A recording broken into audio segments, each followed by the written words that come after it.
नमस्कार। आपके अपने यूट्यूब चैनल चालीस मास्टर डे में हार्दिक अभिनंदन व स्वागत। दोस्तों, आज हम बहुत ही महत्वपूर्ण हिंदी व्याकरण के उपसर्गों का अध्ययन करेंगे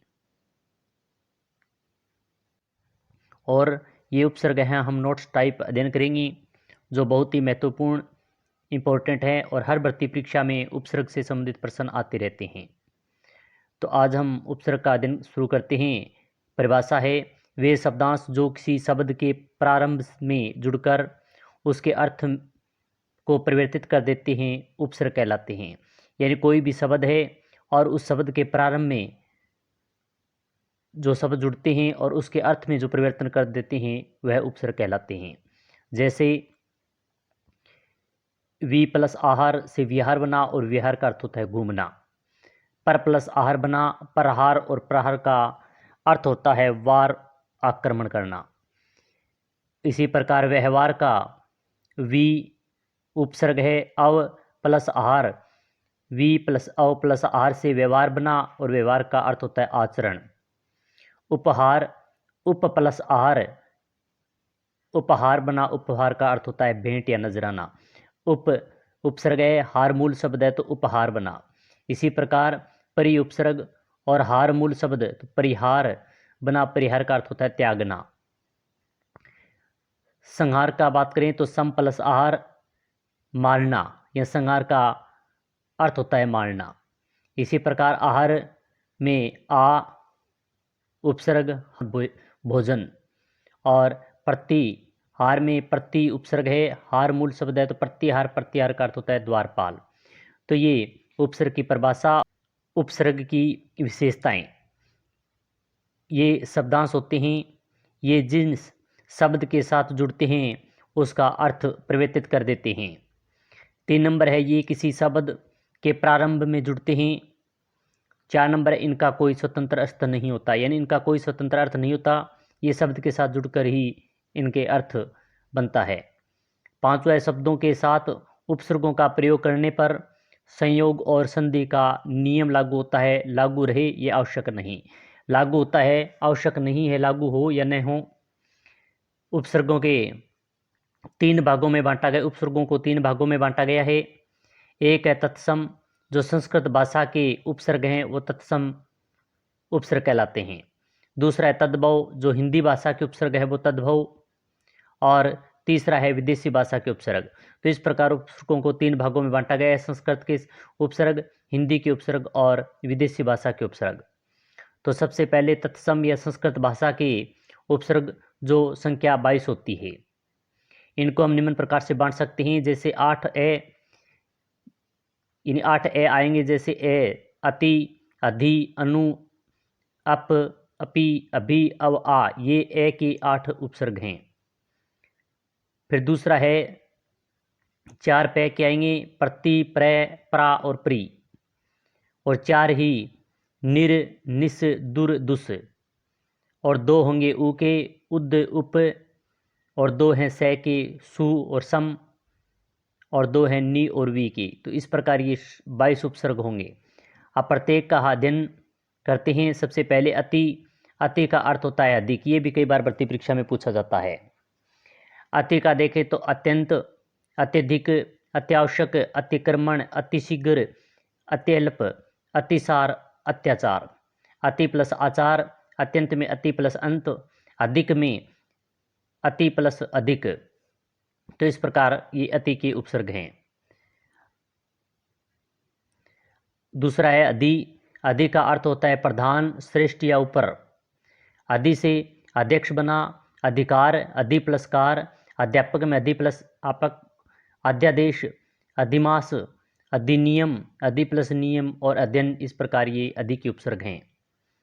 3 नंबर है अनु, अनु का अर्थ होता है पीछे, अनुमान, अनुगमन, अन्वेषण, अन्वेक्षण, अन्य, अनुगामी, अनुशासन, अनुलोम। 4 नंबर है अप, अप का अर्थ होता है बुरा या विपरीत। अप के उपसर्ग की बात करें तो अपश्य, अप प्लस यस, अपव्यय, अप प्लस वे, अपकीर्ति, अप प्लस कीर्ति, अपकार, अपव्यय, अपमान, अपकीर्ति और अपवाद स्वरूप हैं ये अपेक्षा व अपंग। ये अपवाद है, अप उपसर्ग इसमें नहीं है। पांचवा है अपि का भी होता है अपितु, अपहित, अपिधान। छठा है अभी, अभी का अर्थ होता है और, तरफ या सामने। और अभी के उपसर्ग देखें, अभिधान, अभ्यास, अभिमान, अभिषेक, अभ्यागत, अभियान, अभियुद्धे, अभ्यर्थी। ये कई बार भर्ती परीक्षा में पूछा जाता है। अव की बात करें तो अव का अर्थ होता है बुरा या हीन, अवज्ञा, अवकाश, अवहेलना, अवधारणा, अवरोह, अवरोध, अवलोकन, अपवाद स्वरूप, अवगुण। ये अव उपसर्ग इसमें नहीं है, अवगुण मूल शब्द है। आठवां है आ उपसर्ग। आ में का अर्थ होता है तक, आमरण, आजन्म, आजीवन, अपाद मस्तक, आरंभ, आकार, आकर्षण, आदेश, आहार और आवरण।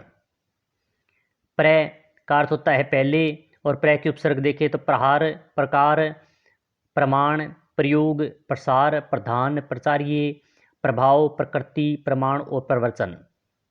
इसी प्रकार 10वां प्रति उपसर्ग और प्रति का अर्थ होता है प्रत्येक, प्रतिक्षण, प्रतिफल यानी हर पल, प्रतिदिन, प्रत्येक दिन, प्रत्येक, प्रत्युपकार, प्रति प्लस उपकार, प्रत्याशा, प्रति प्लस आशा, प्रतिकूल, प्रतिकूल, प्रति प्लस कूल, प्रतिघात यानी प्रति प्लस घात, प्रतिमा, प्रतिमास, प्रतिरोध और प्रतिक्रिया। 11वां है प्रा, और प्रा का अर्थ होता है विपरीत या उल्टा। तो प्रा के उपसर्ग देखें, प्राज्य, प्राभाव, पराक्रम, पराकाष्ठा, परामर्श, पराजित, प्राविद। 12वां है परि उपसर्ग। परि का अर्थ होता है चारों ओर, परिधान, परिक्रमण, पर्यावरण, पर्यवसान, परिचालन, पर्याय, परिजन, परिचारिका, परिवार, प्रुषण, परिचर्चा, परिचय और पढ़ने। निर्म रहित और बिना। 13वां है रहित और बिना, यह निर उपसर्ग का अर्थ होता है रहित और बिना। नीरव, नीरस, निरोग, निरंतर, निरुद्देश्य, निरुपाय, निराशा, निराहार, निर्धन, निर्गुण और निर्मम। 14वां है निस, निस का अर्थ होता है रहित और बिना। निष्पट, निष्काम, निश्चल, निश्वास, निष्फल, निष्प्रयोजन, निष्पाप, निस्सहाय, निशीष, निसार, निस्तेज, निष्कोच और निःशुल्क। 15वां है दुर, और दुर का अर्थ होता है बुरा, विपरीत और कठिन।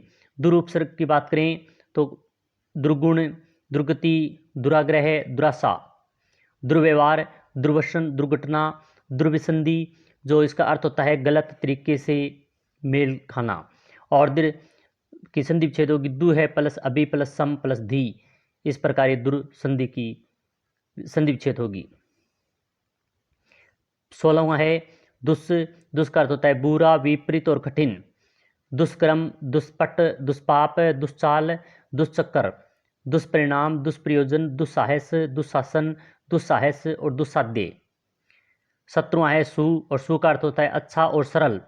सुगम, सुशासन, सुपाच्य, स्वागत, सुलभ, सुगंध, सुयोग, सुरक्षा, स्वस्ति, सुव्यवस्थित और सुव्यवस्थित का संधि विच्छेद होगा सु प्लस वी प्लस अव प्लस स्थिति, यानी सु उपसर्ग है, वी उपसर्ग है और अव से इसमें 3 उपसर्ग दिए गए हैं। स्थिति मूल शब्द है।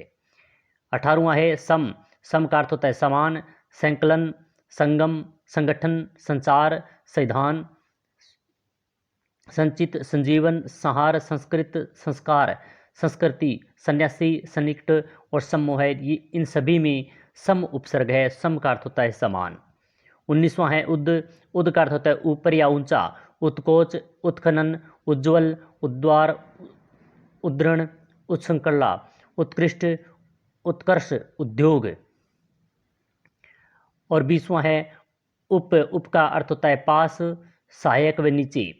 उप के उपसर्ग देखें, उपवास, उपयोग, उपवन, उपहार, उपधान, उपयुक्त, उपत्यका, उपाध्याय, उपचार, उपेक्षा व उपस्थिति उप के उपसर्ग हैं। इसी प्रकार नी, नी का अर्थ होता है बड़ा, विशेष और निषेध। इसके उपसर्ग देखें, निमंद, निगोद, निषेध, निसार, निडर, निधन, निर्गुण और निगमगन। और अंतिम 20वां संस्कृत का उपसर्ग है वी, और वी का अर्थ होता है विशेष व भिन्न।